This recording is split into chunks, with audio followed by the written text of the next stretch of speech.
नमस्कार दोस्तों, जय हिंद। जोरदार स्वागत है आप सभी का अपनी इनऑर्गेनिक केमिस्ट्री की इस दुनिया में। हम लोग आज स्टार्ट करने वाले हैं एक मजेदार और complicated topic, Lennard Jones potential. Lennard बोल देते हैं प्यार से। आपको पता ही है कि हमारे हिंदुस्तान में खासियत होती है किसी भी चीज को थोड़ा मुंह खोल के बोलने की, लंबा बोलने की। हाँ, तब तो हम लोगों के यहाँ किसी का नाम दीपक होता तो अपन दीपक नहीं दीपका बोलते हैं उसको। तो ये हम लोगों के नाम में, हम लोगों के देश में ये चलता है। तो लेनार्ड नहीं, हम लोग प्यार से लेनार्ड बोलते हैं, लेकिन यू शुड प्रोनाउंस क्या, लेनार्ड जोन्स पोटेंशियल और वैंडरवाल फोर्सेज। इसके लेक्चर को आज हम लोग स्टार्ट कर रहे हैं। तो आप सभी का स्वागत है। शुरू करते हैं। इंटरेस्टिंग है काफी, आइए सीखते हैं। और कभी कभी थोड़ा सा मन नहीं भी लगे, क्योंकि लेनार्ड जोन्स पोटेंशियल उतना इंटरेस्टिंग चीज तो नहीं है, कॉम्प्लिकेटेड है। तो कभी कभी हो सकता है कि बाहु में वैक्सीन ले लिए तो बाहुबली बन गए, तो बाहुबली देखने चल दिए एक बार, ऐसा नहीं है। आइए ध्यान दीजिए। अच्छे से, हमने पिछले लेक्चर में आपको बताया कि अगर वैंडरवाल फोर्सेज की बात की जाए, वैंडरवाल फोर्सेज की बात की जाए, चूंकि लेनार्ड जोन्स पोटेंशियल वैंडरवाल फोर्स से रिलेटेड है, तो पिछले लेक्चर में हमने आपको बताया कि वैंडरवाल फोर्स में आप तीन फोर्स को काउंट करते हैं, जिसमें एक लेते हैं डायपोल डायपोल, जिसको आप किजोम फोर्सेज भी बोलते हैं, और डायपोल डायपोल में भी लिखना जरूरी है वीक, हमने ये क्लियर किया था। और इसका energy of interaction inversely proportional r to the power 6। Second हमने आपको लिखा था, बताया था कि आप वैंडरवाल फोर्स में ले सकते हैं डायपोल आईडी, डायपोल आईडी, और एनर्जी ऑफ इंटरेक्शन इसका भी था inversely proportional r to the power 6। और थर्ड था अपना ID ID interaction, instantaneous dipole या इंड्यूस्ड डायपोल। चूंकि वो जहां पे डेल्टा प्लस जिस एंड पर है, थोड़ी देर बाद वहां डेल्टा माइनस हो सकता है, तो इंस्टैंटेनियसली वो चेंज करता है, स्विच करता है। तो इंस्टैंटेनियस डायपोल या इंड्यूस्ड डायपोल, इसको अपन बोलते थे लंदन फोर्सेज। इसीलिए यहां पर आप एनर्जी ऑफ इंटरेक्शन को E लिखते हैं, एनर्जी ऑफ इंटरेक्शन को ED भी लिख सकते हैं, और एनर्जी ऑफ इंटरेक्शन को EL भी लिख सकते हैं, और ये directly proportional r to the power 6। इसके अलावे हमने आपसे और बहुत सारी बातें की थी, जिसको दोबारा बहुत ज्यादा रिपीट तो नहीं किया जा सकता, बट मैंने बोला था कि अगर आप स्ट्रॉन्ग डायपोल डायपोल में जाएंगे, तो स्ट्रॉन्ग डायपोल डायपोल का जो, ध्यान से सुनेंगे, जो एनर्जी ऑफ इंटरेक्शन है वो रेंजेस फ्रॉम, वो वेरिएबल है, ठीक है, ranges from 1 by r to the power 3 to 1 by r to the power 4, नहीं, टू 1 बाई, मतलब ये यहां तक वो वेरी करता है, डिपेंड करता है कि कितना स्ट्रांग है। काफी स्ट्रांग है तो 1 बाई r पर जाएगा, और वीक में जाते जाते 1 by r to the power 6 पर, ये वीक में चला गया और ये वेरी स्ट्रांग में चला गया। तो इस बीच में वो वेरी करता है। इसीलिए आपने देखा होगा कि कुछ टीचर ऐसा करते हैं कि वो डायपोल डायपोल में रेंज ही लिखवाते हैं, 4 5 6 कुछ ले लो। लेकिन पॉइंट हमने क्या बोला कि आप डायपोल डायपोल जब वैंडरवाल फोर्स की बात करें तो वो ऑलरेडी वीक अंडरस्टूड है, और वीक अंडरस्टूड है तो r to the power 6 understood है। तो हमने वो सब चीजें पिछले लेक्चर में बहुत सारी इस पर बातें करी थी। अब अपन आते हैं इधर। हाँ, इसके बाद हमने ये भी बोला था कि आयन इंड्यूस डायपोल अगर आप लेते हैं, डायपोल जैसे डायपोल आईडी है, सबसे स्ट्रॉन्ग था आयन आयन, फिर था आयन डायपोल, फिर था डायपोल डायपोल, फिर था ion induce dipole, dipole induce dipole. तो आयन वाले पर भरोसा हम लोगों को कभी नहीं होता है। हमने आपको डिस्कस किया था कि आयन वाले का जो सिचुएशन होता है, वो आयन का स्ट्रेंथ बहुत वैरी करता है तेजी से, क्योंकि अगर आपके आयन पर एक प्लस है और आयन पर दो प्लस हो जाए तो मैग्नीट्यूड ऑफ अट्रैक्टिव इंटरेक्शन बहुत ज्यादा एक्सपोनेंशियली भाग जाएगा। उसी तरह एनायन पर अगर एक माइनस है और दो माइनस हो जाए तो एक्सपोनेंशियली भाग जाएगा। तो उस केस में आप वहां पर r⁶ नहीं लिख सकते हैं, बहुत प्रॉब्लम हो जाएगी। तो हम लोगों ने आयन इंड्यूस्ड डायपोल को छोड़ दिया और इन तीन फोर्सेस को लिया। अब इन्हीं के पोटेंशियल एनर्जी को क्वांटिटेटिवली डील करता है potential energy of intermolecular interactions. अच्छे से देखेंगे आप, intermolecular interactions between two non bonding.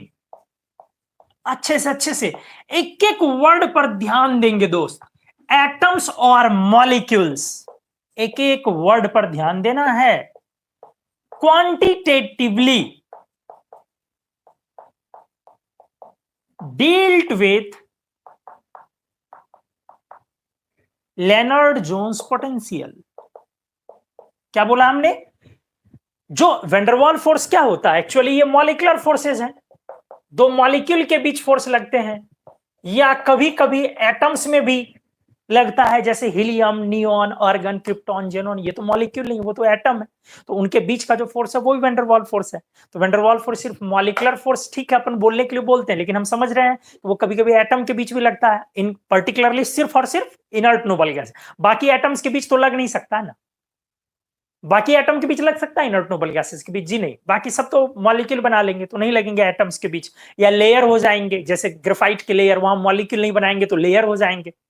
ठीक है, तो van der Waal potential energy of intermolecular interactions, मतलब एटम्स एटम्स या मॉलिक्यूल मॉलिक्यूल के बीच का जो इंटरेक्शन है, उसके पोटेंशियल एनर्जी को between two non bonding atoms और मॉलिक्यूल्स। वो बॉन्डिंग, ध्यान से, ये वाला टर्म बड़ा इंपॉर्टेंट है यहां, ध्यान से।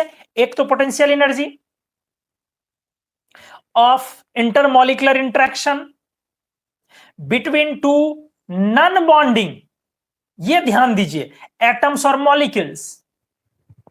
इसको क्वांटिटेटिवली, नॉट क्वालिटेटिवली, क्वांटिटेटिवली, मतलब quantity, amount of energy, quantity की बात हो रही है, डील्ड विथ एलजेपी। ठीक है, तो पहले पेज में इंट्रोडक्शन के तौर पे हमने लिखा कि Lennard Jones potential van der Waals force में हम लोग डिफाइन करते हैं, और ये तीन फोर्स अपने वेंडरवाल फोर्स में मेजरली काउंट होते हैं। वेंडरवाल फोर्स को इंट्रोड्यूस किया गया था, हमने आपको बताया था, आप याद करें, वेंडरवाल फोर्सेस, इसको इंट्रोड्यूस किया गया था JD van der Waals and fridge London, इन लोगों के द्वारा इंट्रोड्यूस किया गया था। ठीक है, तो उसी के एनर्जी ऑफ इंटरेक्शन को डील कर रहा है कौन? Lennard Jones potential. तो चलिए आइए, ऑल्सो कॉल्ड एलजेपी। अब अलग बात है कि आप पॉलिटिक्स में एलजेपी का मतलब कुछ और समझते हैं, है? तो ऑल्सो कॉल्ड एलजेपी और 12-6 पोटेंशियल, एलजेपी और 12-6 पोटेंशियल, इसको हम लोग एलजेपी भी बोलते हैं या 12-6 भी। अब 12-6 नाम क्यों है? बहुत लोग को पूछो तो बोल देते रट जाओ। तो एक्चुअली क्या है ना कि वो रेंज को पूरा देखेंगे तब 12-6 समझ में नहीं आएगा। जो आपका वेंडरवाल फोर्स है सिर्फ उसके लिए डिफाइन हो रहा है। बहुत थोड़ा सा कंफ्यूजन को दूर करते हैं। पहली बात, ये जो बहुत क्लियर वर्ड्स में बोलता हूं, ये जो आपने बहुत सारा तामझाम एनर्जी ऑफ इंटरेक्शन का पढ़ा, आयन आयन, आयन डायपोल या आयन इंड्यूस्ड डायपोल, आपने ये सब पढ़ा, ये न्यूट्रल मॉलिक्यूल्स के बीच नहीं है, ये सब में चार्ज है, और जब चार्ज है तो एलजेपी डील नहीं करता है। फिर से रिपीट कर रहा हूं, एलजेपी किसको डील करता है? जब आपके एटम्स और मॉलिक्यूल्स न्यूट्रल हो। हमने स्पष्ट लिख दिया है, एटम्स या मॉलिक्यूल्स, तो एटम तो न्यूट्रल है, मॉलिक्यूल न्यूट्रल है। तो डिस्क्राइब्स, ये जो आपका है, ये डिस्क्राइब करता है किसको? Intermolecular interactions among neutral molecules. हमने इसीलिए उनको हटाया, वो सब हटा हुआ न्यूट्रल मॉलिक्यूल्स को डील कर रहा है, ठीक है। और दूसरी बात, ये तो हमने क्लियर कर दिया न्यूट्रल, तो न्यूट्रल मॉलिक्यूल में actually energy of interaction R⁶ है, इनवर्सली प्रोपोर्शनल, और रिपल्सिव टर्म 1/R⁴ है, इसीलिए इस पोटेंशियल का नाम 12/6 पोटेंशियल बोलते हैं, और बाकियों को इग्नोर कर दिया। कोवेलेंट कंपाउंड की अगर बात करें तो वहां पे जब न्यूट्रल मॉलिक्यूल की कहानी स्टार्ट हो तो आप एलजेपी अप्लाई कर सकते हैं। फिर से रिपीट कर रहा हूं, आयोनिक कंपाउंड में नहीं लगा सकते हैं, कोवेलेंट कंपाउंड में लगा सकते हैं। कब? जब न्यूट्रल कोवेलेंट कंपाउंड्स की बात हो तो वहां पे लगा सकते हैं आप, और मेटेलिक सिस्टम में भी लगा सकते हैं, क्योंकि मेटेलिक सिस्टम न्यूट्रल है, मेटल न्यूट्रल है, तो वहां भी और यहां भी। लेकिन उन दोनों के केस में इतना इफेक्टिवली एलजेपी अप्लाइड नहीं होता है जितना effectively van der Waals force में।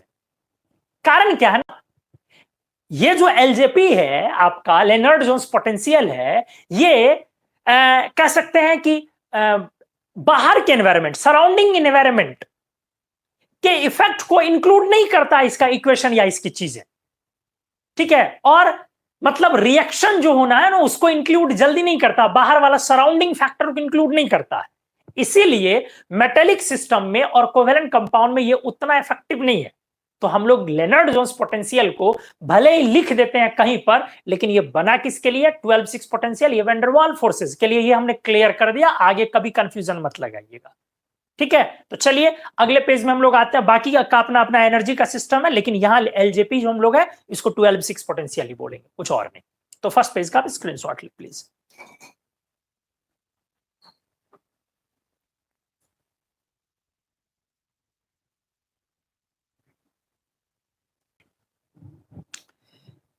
आप एलजेपी को पढ़ना चाहते हैं तो बहुत सारी बुक्स से मैं चीजों को पढ़ा रहा हूं। वैसे एटकिंस की बुक आती है फिजिकल केमिस्ट्री की, उसमें आपको लेनार्ड जोन्स पोटेंशियल का डिस्क्रिप्शन अच्छे से मिलेगा। थोड़ा अगर पढ़ना चाहते हैं तो वहां से बुक से देख सकते हैं, ठीक है।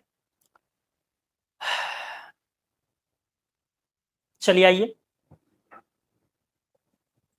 तो हमने लेनार्ड जोन्स पोटेंशियल वाले कॉन्सेप्ट को हमने एलजेपी बोला, 12/6 पोटेंशियल बोला, and intermolecular pair potential. Pair word समझ गए, दो एटम और मॉलिक्यूल्स के बीच लगेगा, which describes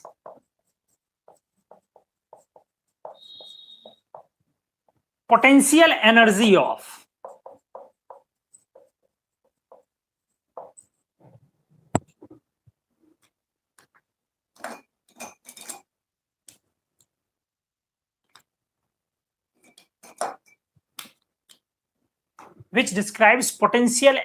of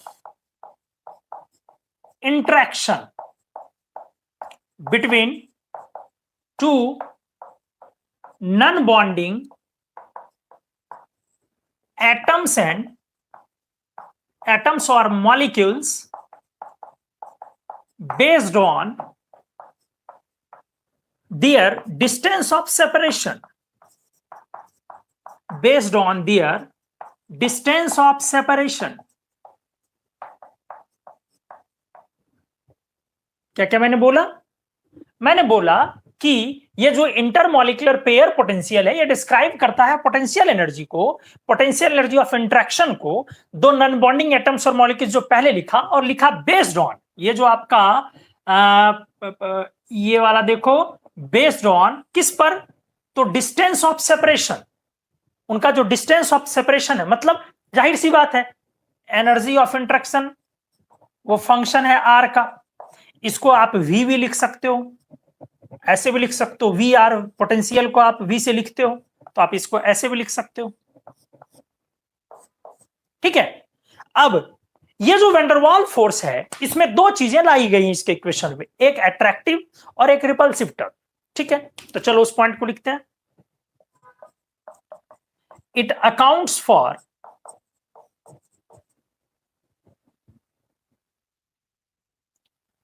difference between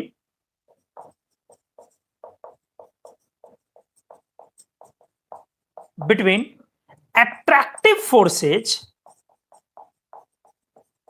कौन कौन सा, डायपोल डायपोल, कौन कौन सा, डायपोल इंड्यूस डायपोल, कौन कौन सा, induce dipole, and repulsive forces. It accounts for the difference between attractive forces and repulsive forces among the non-bonding atoms or molecules. ठीक है, तो इस तरह से आपका जो ये एलजेपी है, हमने बोला दोस्त, मैं सब क्लियर कर रहा हूं, इसके पास दो टर्म है, एक अट्रैक्टिव फोर्सेस भी है इसमें और एक रिपल्सिव फोर्सेस भी है इसमें।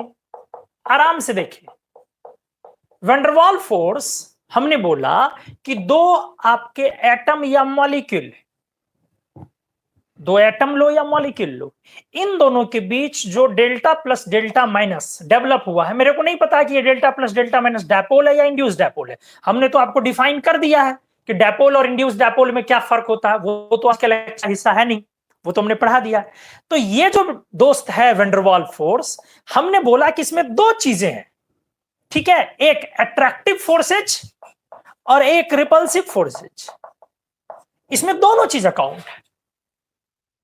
अच्छे से सुनेंगे, जो अट्रैक्टिव फोर्सेस हैं, ये एक, आप ऐसे लिख सकते हो कि स्मूदर पार्ट है, स्मूदर पार्ट है, और ये एक स्टीप, समझ रहे हो ना, स्टीप पार्ट है, वो एक स्मूदर पार्ट है, ये स्मूदर टर्म है, और ये एक स्टीप पार्ट है। स्टीप मतलब अचानक वाला, और स्मूदर मतलब धीरे धीरे। जब ये मॉलिक्यूल दूर थे तो ये फोर्स डोमिनेट था, डोमिनेटिंग एट लार्ज डिस्टेंस। आराम से समझिएगा, जब आर की वैल्यू बहुत ज्यादा थी तब ये था, और ये आया क्यों, आया क्यों, appears due to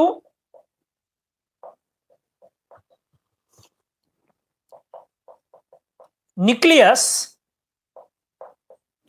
electron interactions, sorry nucleus छोड़ दीजिए, आप चलिए ठीक है रहने दीजिए, due to nucleus electron interactions, nucleus, या आप इसको ऐसे भी लिख सकते हैं, न्यूक्लियस के ब्रैकेट में पॉजिटिव एंड, इलेक्ट्रॉन इंटरेक्शंस। अब इधर देखिए, पहली बात, ये डोमिनेट कब करेगा, dominating at very short distance, short distances, और आएगा क्यों, appears due to overlapping of electron density।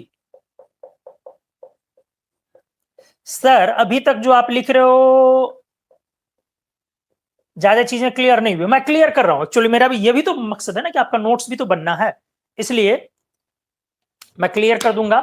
Doctor Vipin ने पूछा है कि सर रिपल्सन में 12 क्लियर कर दीजिए, मैं क्लियर कर दूंगा, सब क्लियर कर दूंगा। आपके नोट्स बनने के लिए इतना पॉइंट लिखा, अदरवाइज समझाना होता तो समझा के मैं निकल जाता। चलो, तो हमने पहला पॉइंट बोला कि वैंडरवाल फोर्स जो आप बेसिकली, अब धीरे धीरे मजे वाली बातें आ रही, जो वैंडरवाल फोर्स बेसिकली आ रहा है, तो वैंडरवाल फोर्स में अट्रैक्टिव और रिपल्सिव फोर्सेस दोनों है। अट्रैक्टिव तो आपको समझ में आता है कि कई बार न्यूक्लियस का एंड या पॉजिटिव एंड इसके इलेक्ट्रॉन को खींचता है, और कई बार न्यूक्लियस नहीं, पॉजिटिव डायपोल, डायपोल जो पॉजिटिव होता है वो तो चार्ज रिलीज करने के कारण होता है, समझ रहे ना, पॉजिटिव चार्ज का मतलब तो न्यूक्लियस ही नहीं है ना। HCl में H इन पर डेल्टा प्लस लिखते हैं, पॉजिटिव डायपोल, वहां तो न्यूक्लियस नहीं, इसलिए मैंने रेक्टिफाई किया सिर्फ न्यूक्लियस नहीं, पॉजिटिव एंड भी लिखा। अब मान लो कि जेनॉन जेनॉन के बीच वैंडरवाल फोर्स है, तो उसमें एक का न्यूक्लियस का एंड और दूसरे का इलेक्ट्रॉन डेंसिटी के बीच इंटरेक्शन होगा। और अगर मान लो कि HCl के बीच का वैंडरवाल फोर्स है, तो H का डेल्टा प्लस वो न्यूक्लियस नहीं है, वो क्या है, पॉजिटिव एंड है, और Cl का डेल्टा माइनस तो इलेक्ट्रॉन ही है भाई साहब। समझ रहे हैं चीजों को? तो इसलिए न्यूक्लियस और पॉजिटिव एंड के बीच ये अपीयर के वजह से, अट्रैक्शन की वजह से ये अपीयर होता, और वैंडरवाल फोर्स डोमिनेट करता है लार्ज डिस्टेंस पर। मतलब देखो दोनों फोर्स साथ में चल रहा है, लेकिन जब दूरी ज्यादा हो दोनों मॉलिक्यूल के बीच, तो उस समय में अट्रैक्टिव फोर्स डोमिनेट करता है, अट्रैक्टिव फोर्स रिपल्सिव से बड़ा होता है। क्लियर है? क्लियर है? इस समय में अट्रैक्टिव फोर्स ज्यादा हुआ रिपल्सिव से। कब? When R is very large, very मत लिखिए, लार्ज लिखिए। When R is large, और हमने क्या बोला, अट्रैक्टिव पर डोमिनेट करेगा repulsive when R is small। तो दोनों में अट्रैक्टिव जो है ना, कैसे अच्छाई धीरे धीरे बढ़ती है और बुराई वही वाला हाल है। ये धीरे धीरे बढ़ता है, लेकिन ये एक्सपोनेंशियल बहुत तेजी से। तो इसका हम ना कर्व ड्रॉ करते हैं, इस इंटरेक्शन का, इंटरमॉलिक्यूलर इंटरेक्शन का, वैंडरवाल फोर्स का कर्व ड्रॉ करते हैं, वहां से चीजें और क्लियर होंगी। आप स्क्रीनशॉट लें इस पेज का प्लीज, मैं अगले पेज में आता हूं। कोई कंफ्यूजन बने तो आप पूछ सकते हैं उसमें।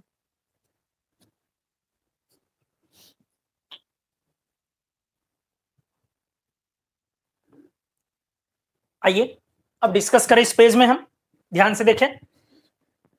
ये जो वैंडरवाल फोर्स का इंटरेक्शन है, तो एक एक्सिस पर आपने लिया एनर्जी को, एक एक्सिस पे लिया आपने आर को। ये आर क्या है? आर है आपका इंटरमॉलिक्यूलर डिस्टेंस, दोनों मॉलिक्यूल के बीच का डिस्टेंस। जाहिर सी बात है, आप डील कर रहे हैं इन दोनों मॉलिक्यूल के बीच का डिस्टेंस, ये आपका आर है, और इसी के बीच का जो ये पोटेंशियल एनर्जी है, एनर्जी ऑफ इंटरेक्शन, ठीक है, जिसको आप वी लिख रहे हैं, यही ई है जिसको आपने वी लिखा है। तो आपको हमने कर्व सिखाया है, आप जानते भी हैं, लार्ज डिस्टेंस पर अट्रैक्टिव फोर्स, अभी लार्ज है उधर, तो अट्रैक्टिव फोर्स भारी होगा रिपल्सिव से, और ये धीरे धीरे धीरे धीरे धीरे, कर्व टच नहीं करना है, इस तरह से धीरे आएगा। लेकिन जहां पर आप मिनिमम पोटेंशियल एनर्जी जब रीच कर जाते हैं, मान लो आपने लिखा इसको एप्सिलॉन वर्ड, क्या लिखा इस मिनिमम पोटेंशियल एनर्जी सिस्टम को? एप्सिलॉन। अब यहां के बाद ये स्टिफ हो जाता है। स्टिफ मतलब अचानक, इधर अट्रैक्टिव फोर्स से काफी ज्यादा है रिपल्सिव फोर्स, काफी ज्यादा मतलब समझ रहे, इसलिए मैंने बोला स्टिफ, इसीलिए मैंने बोला स्टिफ, और इसीलिए मैंने बोला स्मूदर। आप इसको देख रहे हैं, ये स्मूदर,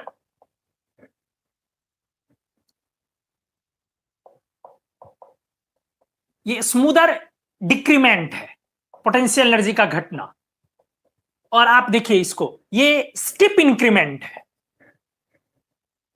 ये स्टिप इंक्रीमेंट है। अब आपको ये बातें समझ में आई होंगी, ये मैंने क्या बोला, ठीक है, और ये भी आपको समझ में आया। अब जरा देखिए यहां पर जो डिस्टेंस, ये वाला पॉइंट को देखिए, इस पॉइंट को, ये इस एक्सिस पर तो डिस्टेंस है दोस्त, हमने इसको बोला sigma.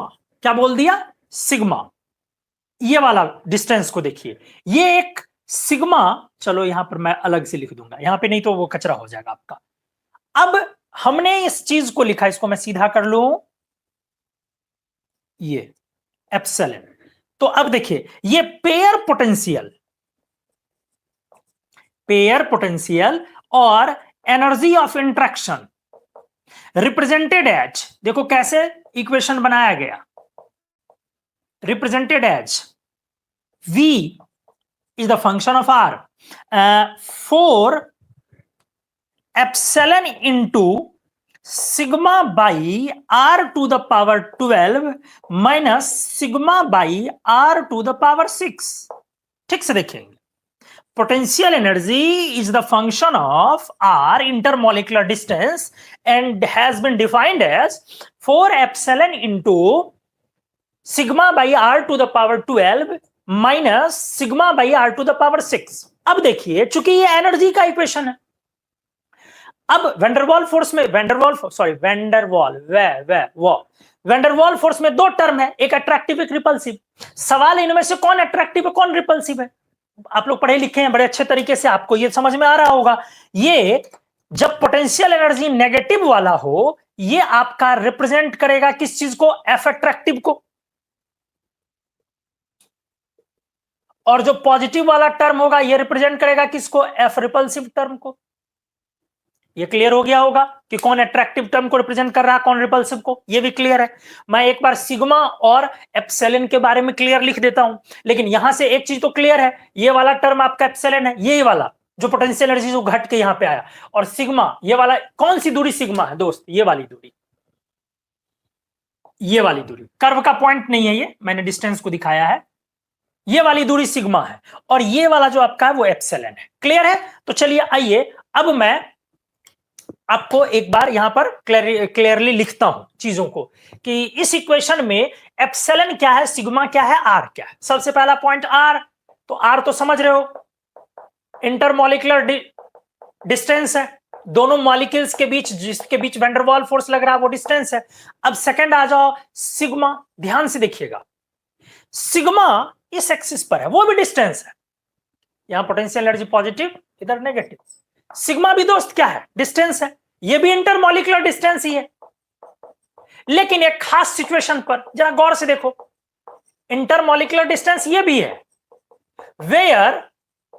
Where potential energy of, जरा देखो कर्व टच कर गया, यहां पे टच नहीं किया लेकिन वहां टच किया गया।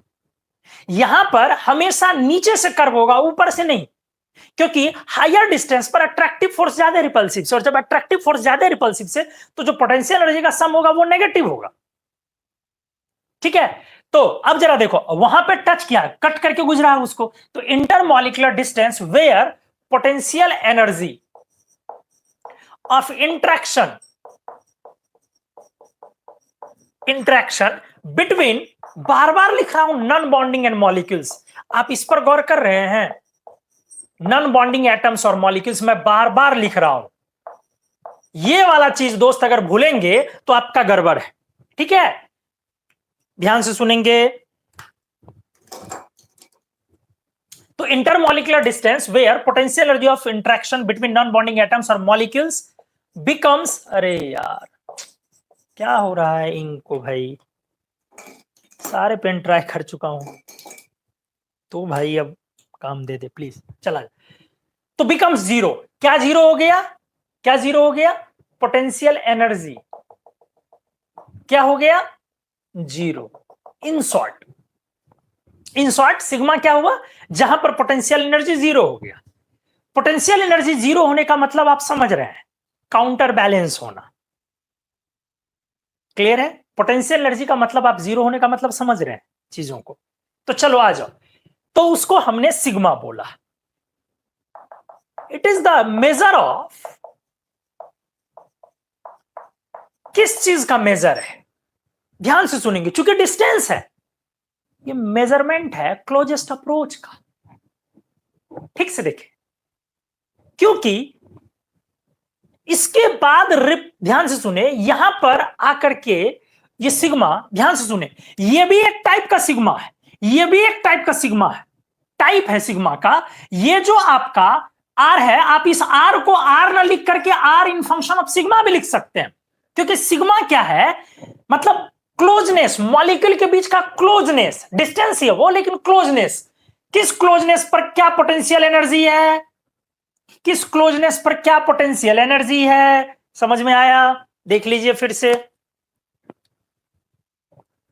दो मॉलिक्यूल्स, ठीक है, डिस्टेंस इज दिस, ये दोनों के बीच की दूरी has been defined as r, r in terms of sigma. इस समय potential energy zero, distance has been sorted and potential energy becomes more negative, distance gets decreased, potential energy also decreases.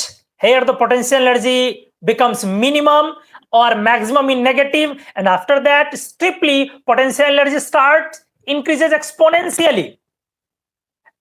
और यहां पर आकर के at this distance potential energy of this entire system, pair system का becomes zero.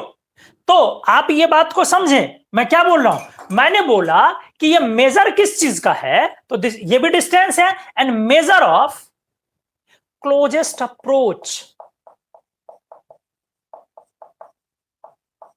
Approach of molecules और atoms towards each other, एक दूसरे के तरफ कितना उन्होंने क्लोजली अप्रोच किया है, इसी चीज का मेजर हुआ। क्योंकि उस डिस्टेंस पे आकर के इतना क्लोज की पोटेंशियल एनर्जी जीरो, उसके बाद तो भाई साहब क्या है, रिपल्सिव ज्यादा है, सम में रिपल्सिव बढ़ गया ऊपर, तब तो पोटेंशियल एनर्जी पॉजिटिव है। जब तक पोटेंशियल एनर्जी नेगेटिव है, इसका मतलब अट्रैक्टिव का अमाउंट अभी भी रिपल्सिव के अमाउंट से ज्यादा है। जितना पोटेंशियल एनर्जी उसने घटाया है, रिपल्सिव ने उतना बढ़ाया नहीं है टोटल इन सम, इसलिए सम नेगेटिव है। But after that distance molecule को क्लोज ले जाना नॉट पॉसिबल। समझ में आया? आफ्टर दैट डिस्टेंस मॉलिक्यूल को क्लोज ले जाना नॉट पॉसिबल, क्योंकि वो रिपल्सिव फोर्सेज वहां पर बहुत ज्यादा है। तो चलो, it is the measure of closest approach of molecules और atoms towards each other and referred as van der Waal radius. ध्यान से, referred as van der Waal radius, अच्छे से देखिएगा। वैन डर वाल रेडियस का टर्म अब कहां से बना? अब किसी से आप पूछिए कि वैन डर वाल रेडियस भाई साहब आपको क्या समझ में आता है, तो बोलेगा वैन डर वाल फोर्स जो है, तो वैन डर वाल फोर्स में जो दोनों के बीच के न्यूक्लियस के बीच की दूरी है उसका एवरेज। अब आप बोलिए वैन डर वाल फोर्स, तो इस इक्वेशन को दिखाइए, आराम से सुनिए, उसको बोलिए ठीक है दोनों के बीच की दूरी का आप एवरेज ले रहे हैं दोस्त, लेकिन वैन डर वाल फोर्स तो पूरा ये जो है कर्व वैन डर वाल फोर्स ही है। यहां भी वैन डर वाल फोर्स है, इस दूरी पर भी, इस दूरी पर भी, इस दूरी पर भी, इस दूरी पर, हर जगह है। तो आप उससे पूछिए कि आप वैन डर वाल रेडियस जो डिस्टेंस का आधा बोलते हैं, अच्छे सुनेंगे मेरी बात, वो कहां पर के डिस्टेंस को? यहां। तो बोलेगा नहीं रे बुढ़वा, यहां नहीं रे, यहां। बोलेगा क्यों? तो बोलेगा यहां ना, क्योंकि यहां पर स्टेबिलिटी सबसे ज्यादा है ना। उसको बोले नहीं भाई साहब, गलत है आप। वैन डर वाल रेडियस जहां पर क्लोजेस्ट अप्रोच होता है, जहां तक, वहां के डिस्टेंस का आधा होता है। ये स्टेबल स्टेट है, वो वैन डर वाल रेडियस नहीं है, ये मोस्ट स्टेबल स्टेट है। आप समझ रहे हैं ना? यहां पे most stable state is this, most stable state is this, but यहां van der Waal radius d/2, समझ रहे हैं ना, दोनों का डिस्टेंस मतलब न्यूक्लियस का डिस्टेंस बाय 2, इस जगह पर डिफाइन नहीं होगा। कंफ्यूजन क्यों होती है? लोग इस मोस्ट स्टेबल स्टेट पर आकर के क्यों वैन डर वाल रेडियस को डिस्टेंस डिवाइडेड बाय 2 कर? कंफ्यूजन कोवेलेंट बॉन्ड के कारण होती है, क्योंकि कोवेलेंट बॉन्ड में यही वाला बॉन्ड लेंथ हो जाता है, कोवेलेंट बॉन्ड में ये वाला दोस्त बॉन्ड लेंथ हो जाता है, तो उसी तरीके से यहां भी वो एज्यूम कर लेता है, बड़ा कंफ्यूजन हो जाता है। हमने क्या सिखाया? जिस समय में मॉलिक्यूल एक दूसरे को क्लोजली अप्रोच करेगा, potential energy where becomes zero of the system, वहां पर जो इंटरमॉलिक्यूलर डिस्टेंस होगा उसका एवरेज, उसका मीन निकालेंगे, वो वैन डर वाल रेडियस होगा। मतलब सर अब समझ में आ गया, σ/2, हाँ σ/2 इस स्टेट पर निकलेगा वैन डर वाल रेडियस। यहां पर R वैन डर वाल इक्वल्स टू σ/2, क्लोजेस्ट अप्रोच जब होगा, तो इसीलिए हमने लिखा it is the measurement of या measure of closest approach of molecules और atoms towards each other and referred as van der Waal radius. तो R वैन डर वाल इक्वल्स टू, आप क्या बोलेंगे, equals to mean of intermolecular distances between the molecules where बोलना जरूरी है, where potential energy of interaction becomes zero. I think now you are clear, very clear. Are you not? बताइए मेरे को, क्या अब चीजें क्लियर हुई कि ये van der Waal radius term किस तरीके से डिफाइन होता है और सिग्मा क्या है? क्या यहां तक आपकी चीजें क्लियर हुई? एक बार मेरे को कमेंट्स में लिखे आप प्लीज, और इस पेज का स्क्रीनशॉट भी ले।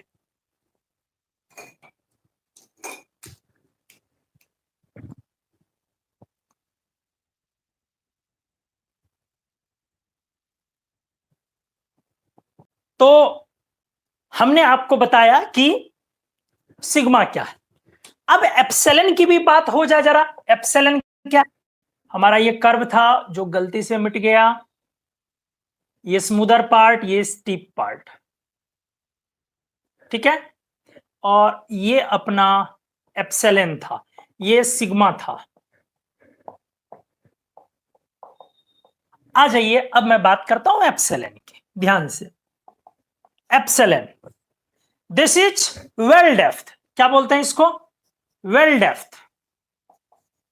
कुएं की गहराई आपकी वेल डेप्थ, मतलब एनर्जी है ना एक तरीके से।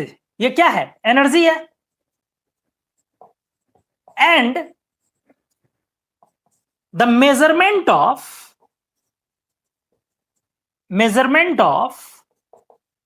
how strongly two particles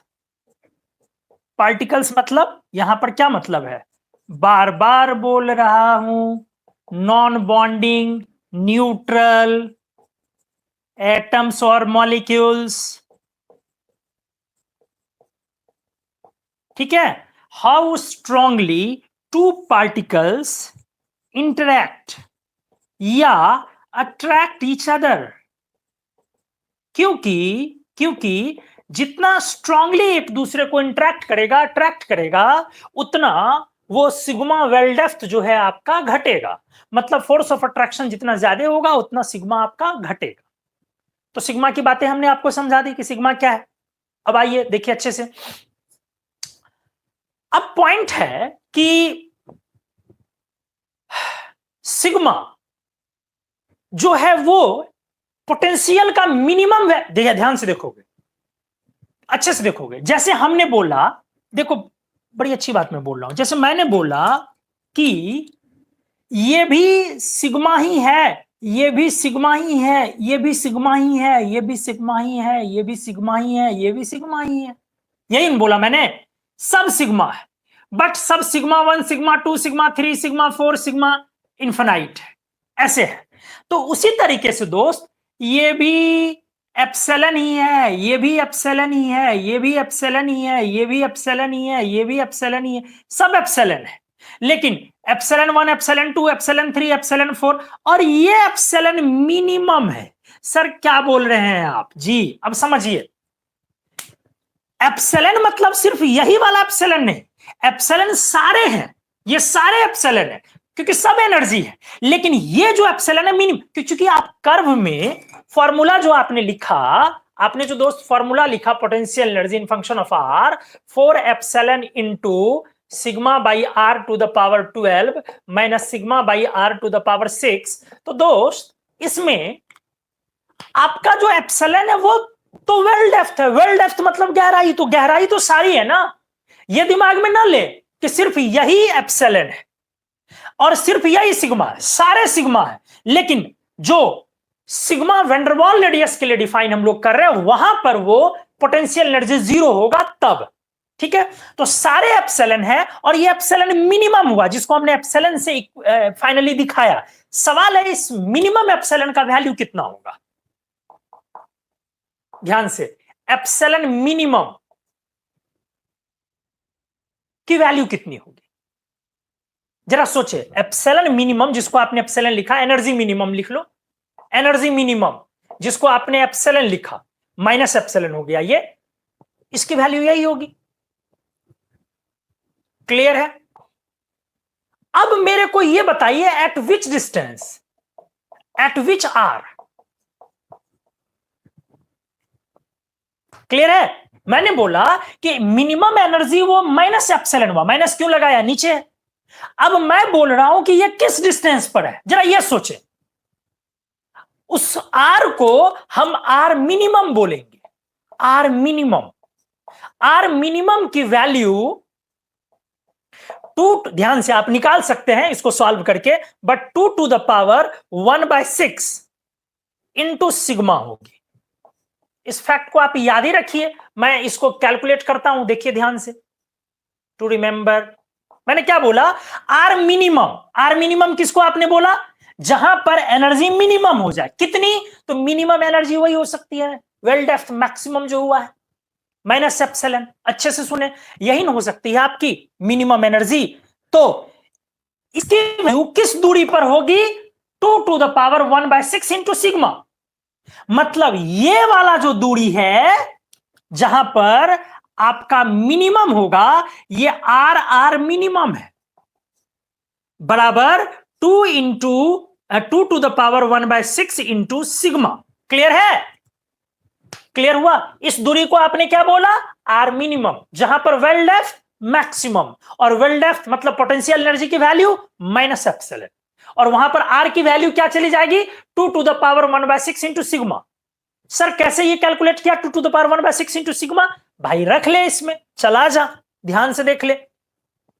as we are के फंक्शन में हमने बोला आर का वैल्यू ये लिख दो, तो चलो आर का वैल्यू ये लिख दिया, तो क्या हो गया?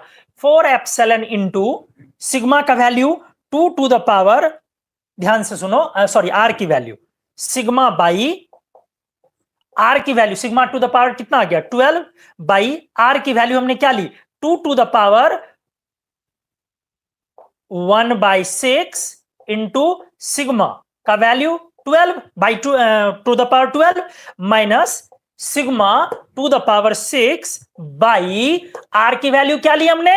2 to the power 1/6 into sigma to the power 6। अब इसको आप सॉल्व करें, ये कितना हो गया?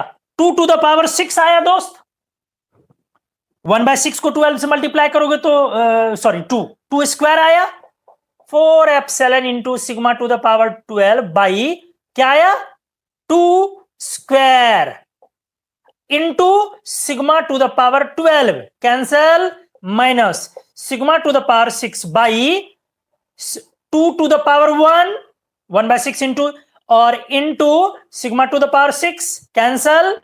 अब जरा देखो, 4 एप्सिलॉन इंटू 1/4 माइनस 1/2, अच्छे से देख लो, हाँ सही है, 1 ये कितना हुआ जी? 2 टू द पावर 1/6, तो 2 स्क्वायर सही है, और यहां पर हो गया 2 टू द पावर 1/6, ठीक है सही है। तो क्या हो गया आपका? यहीं पे जगह है, यहां लिख देता हूं मैं, आ जाइए। 4 epsilon into 1/2 to the power 4 minus 1/2, 4 epsilon into minus half, minus half ना, सॉरी माइनस हाफ कैसे? -1/4 ना, -1/4, 4 कैंसल, माइनस एप्सिलॉन।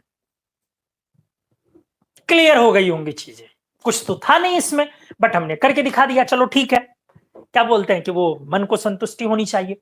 तो हमने क्या किया दोस्त? हमने आपको बोला दो चीजें बड़ी अच्छी सिखाई। एक, जहां पर वेल डेप्थ मैक्सिमम, ठीक है, सारे वाई एक्सिस पर सारे सिग्मा ही है, सॉरी एप्सिलॉन ही है, बट जहां वेल डेप्थ मैक्सिमम है उसको हमने एप्सिलॉन वर्ड लिखा, ठीक है। और वहां पर कितनी एनर्जी होगी? एनर्जी ऑफ इंटरेक्शन जो मिनिमम होगी वो माइनस एप्सिलॉन हुई, और उस जगह का डिस्टेंस क्या होगा, मतलब इंटरमॉलिक्यूलर डिस्टेंस, ये आर, इसको हमने आर मिनिमम बोला, 2 to the power 1/6 into sigma. तो इन शॉर्ट जो हुआ, इन शॉर्ट आप क्या बोले, हम जो कंक्लूड कर रहे हैं, जो अगले पेज में मैं लिखूंगा, दो चीज, वेंडरवॉल रेडियस बराबर सिग्मा बाई 2, जहां पर इंटरमॉलिक्यूलर इंटरेक्शन का potential of intermolecular interaction becomes 0। और दूसरा टर्म, आराम से सुने, दूसरा टर्म सेकंड क्या, जिस जगह पर सिस्टम का इंटरेक्शन मोस्ट स्टेबल हो, यहीं पे है, उस जगह पर जो दोनों के बीच की दूरी है, that called r minimum. R minimum में कंफ्यूज अस एज, कैसे? जहां पर क्लोजेस्ट अप्रोच, जी नहीं, दैट इज सिग्मा, और r minimum is the distance, intermolecular distance, where potential energy becomes least. समझ गए? अप्रोचेज इट्स लिस्ट वैल्यू, तो उस डिस्टेंस को हमने आर मिनिमम बोला। तो आर मिनिमम की वैल्यू कितनी? 2 to the power 1/6 into sigma. क्या यहां तक की चीजें अच्छे से क्लियर है? मुस्कुराहट के साथ यस और नो एक बार बताइए प्लीज, फिर हम लोग आगे बढ़ते हैं प्लीज, और स्क्रीनशॉट लें।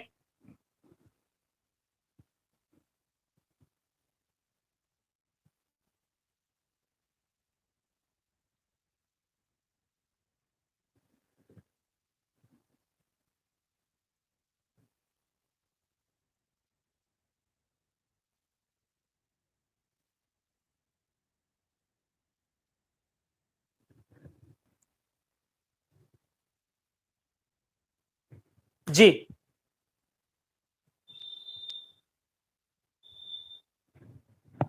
किन्हीं का डाउट है कि सर आर मिनिमम फिक्स होता है क्या?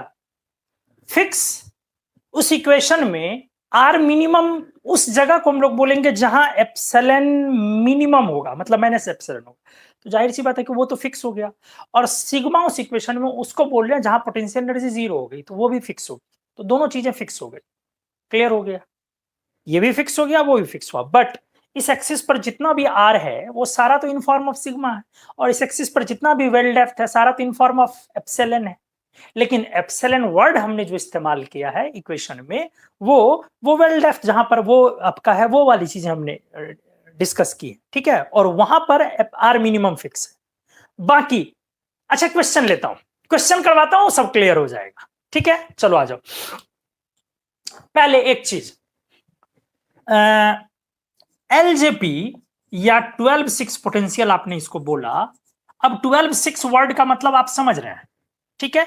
दो पार्ट है, ऑल्सो एक्सप्रेस्ड एज, आपका इक्वेशन क्या था? V in form of R क्या था दोस्त? 4 epsilon into sigma by r, अब तो याद हो गया, 12 minus sigma by r to the power 6। अब इसमें जो दो टर्म आया 12 अट्रैक्टिव और रिपल्सिव, 12 कहां से आया? तो ये मैथमेटिकल कैलकुलेशन है, इसको तो आप कैलकुलेट करेंगे, निकालेंगे, इवैल्यूएट करेंगे तो 12 पार्ट आपको 12 वैल्यू दिख जाएगी। ये डिपेंड करता है, ये अलग अलग तरीके के आप आयन ले, सॉरी मॉलिक्यूल्स ले, कोई भी तरीके का मॉलिक्यूल ले, एटम ले, जहां पर वंडरवॉल फोर्स काम कर रहा है, वहां पे दिख रहा है कि आपका रिपल्सिव फोर्स के वजह से जो इंट्रैक्शन एनर्जी है वो आर टू द पावर -12 के फॉर्म में है, फंक्शन में है। और एट्रैक्टिव फोर्स की जो पोटेंशियल एनर्जी है वहां r to the power minus, जैसे कैसे होता है, आप दो आयन के बीच, दो चार्ज के बीच का कैसे पोटेंशियल एनर्जी लिखते हैं? -k Q1 Q2/R, वो आर स्क्वायर नहीं लिखते हैं, आर, क्योंकि आपने यहां पढ़ा है आर लिखते हैं वहां। तो जाहिर सी बात है, वो आया कहां से? वो आया कहां से? अब उसका फोर्स क्या लिखते हो? Q1 Q2/4πε0R² लिखते हो ना, Q1 Q2 4πε0/R², 4πε0R²। तो आर स्क्वायर तो इसलिए आया क्योंकि पोटेंशियल एनर्जी को आपने डिफरेंशिएट कर दिया। जब पोटेंशियल एनर्जी को आर के टर्म में डिफरेंशिएट किया तो वो फोर्स निकल गया। तो ये आया मैटर कहां से? ये तो एक इक्वेशन है लंबा चौड़ा, जो रेंज को देख करके हम लोग बनाते हैं, लगाते हैं। तो वो अभी का कोई मसला ही नहीं है कि हम 12 ही क्यों लाए वहां और 6 ही क्यों लाए, क्योंकि हमने ये दिखाया कि अलग अलग तरीके के अट्रैक्टिव और रिपल्सिव फॉर्म में वो वैल्यू चेंज करेगा। 12 भी फिक्स है सिर्फ किसके लिए? वैंडरवाल के। अगर आप कोई दूसरी चीजें लेंगे तो फिर वो 12 नहीं रहेंगे। जैसे आप वैंडरवाल फोर्स के सिवा कोई दूसरा फोर्स लेंगे तो वो 6 नहीं रहेगा अट्रैक्टिव, रिपल्सिव में भी 12 नहीं रहेगा। आपको पता होगा कि आप आयोनिक कंपाउंड पढ़ते हैं तो वहां भी लैटिस एनर्जी, वो भी पोटेंशियल एनर्जी है, दो आयन के बीच का डिफाइन होता है। मेरी बातों को अच्छे से सुनेंगे। वहां पर एनर्जी ऑफ इंट्रैक्शन को कैसे डिफाइन किया जाता है? N0A Na+ और Cl- कैसे डिफाइन किया जाता है? क्या आप यहां पर ये इक्वेशन लिख देंगे, ये 4 एप्सिलॉन इंटू सिग्मा बाई, अच्छे सुनेंगे, R to the power 12 minus sigma by R to the power 6, ये इक्वेशन लिख देंगे? जी नहीं। यहां पे आपको यही potential energy in function of R कैसे लिखना होगा? N0A Z+Z- E² by 4πε0R² into 1 - 1/n। तो ये जो n है ना, ये यहां रिपल्सिव टर्म है, ये यहां पर रिपल्सिव टर्म है। जैसे यहां पर रिपल्सिव टर्म 12 वाला पार्ट है, यहां पर ये रिपल्सिव टर्म। ध्यान से सुनेंगे, बोलोगे कि सर माइनस तो अट्रैक्टिव टर्म हुआ, तो नेगेटिव वाला टर्म कैसे रिपल्सिव हो गया? इसीलिए क्योंकि जब आप Z प्लस और Z माइनस को गुना करेंगे, मल्टीप्लाई करेंगे कैटायन और एनायन के चार्ज को, तो ये नेगेटिव आएगा, इसलिए ये entire term this time becomes negative. तो इसका मतलब ये वाला टर्म जो ये नेगेटिव ना होकर पॉजिटिव है, तो यही एफ रिपल्सिव वाला टर्म। तो यहां जो एन का वैल्यू है ना, वो 5, 7, 9, 10 ऐसे करके। देखिए एन का वैल्यू कितना चेंज कर रहा है, ठीक है। तो इसका अलग हिसाब किताब है, ऑब्जर्वेशन। ये आया कहां से? फिर इसको आप ये इक्वेशन भी नहीं है, इसको बी एल, जैसे इसको एलजेपी बोलते हैं तो इसको बी एल बोलते हैं, बॉन्डलैंड। तो ये बी एल इक्वेशन नहीं है, ये बी एल करेक्शन है। बी एल इक्वेशन कुछ और है। जब आप बी एल इक्वेशन पढ़ेंगे तब आपको दिखेगा कि करेक्शन और इक्वेशन में कितना का डिफरेंस है। तो आया कैसे वो प्रोसेस में, फिर इक्वेशन में जाना। तो 12 और 6 आपको बस ऐसे करना है, चूंकि फिर बहुत लंबा चले जाएगा, फिर हम लोग कैलकुलेशन में जाएंगे तो फिर 2-3 लेक्चर हम लोग एलजेपी ही डिस्कस करते रहेंगे, उतना का यूज है नहीं आपको, आपके कंपटीशन में यूज है नहीं। तो जो मैक्सिमम लेवल पर यूज हो सकता है और आपके नॉलेज के लिए यूजफुल, बाकी आप, मैंने बोला ना आप एटकिंस की बुक निकाले पढ़े, बहुत सारी बुक्स हैं, मैं बता दूंगा कभी, वो देखेंगे आप तो आपको समझ में आ जाएंगी चीजें, ठीक है। तो ये भी आपका इंट्रैक्शन एनर्जी है आयन आयन के बीच, वहां पे ये फॉर्मूला लगता है। और ये भी इंट्रैक्शन एनर्जी है, बट ये वैन डर वाल्स फोर्स के लिए डिफाइंड है। इसके पीछे बॉन्ड और लेन का इक्वेशन है, बी और एल है, और यहां पे एल जे है, लेनर्ड एंड जोन्स है। क्लियर हो गई होंगी चीजें। अब आइए, इसको एक्सप्रेस किया जाता है शॉर्ट में, बच्चे याद रखते हैं ऐसे, 4 एप्सिलॉन वगैरह कुछ नहीं, a by r to the power 6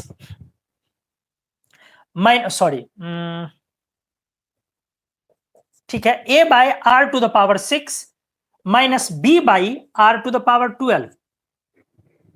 अच्छे से देखें, हमने बोला आप इसको इस तरीके से याद रख सकते हैं, a by r to the, oh sorry यहां पे 6 लिख दिया, 12 लिखना है, minus b by r to the power 6। अब उसी को हमने शॉर्ट में कर दिया। जरा सोचिए a की वैल्यू क्या है, जरा सोचिए, और b की वैल्यू क्या है। a की वैल्यू है, ए यहां पे है 4 एप्सिलॉन इंटू सिग्मा, अच्छे से देखिए दोस्त, 4 epsilon into sigma to the power 12, और बी हुआ 4 epsilon into sigma to the power 6, where a equals to 4 epsilon into sigma to the power 12 and b equals to 4 epsilon into sigma to the power 6। Clear है? अब इसमें आपका ये किसको represent कर रहा है? एफ रिपल्सिव को, और ये किसको रिप्रेजेंट कर रहा है? एफ अट्रैक्टिव को।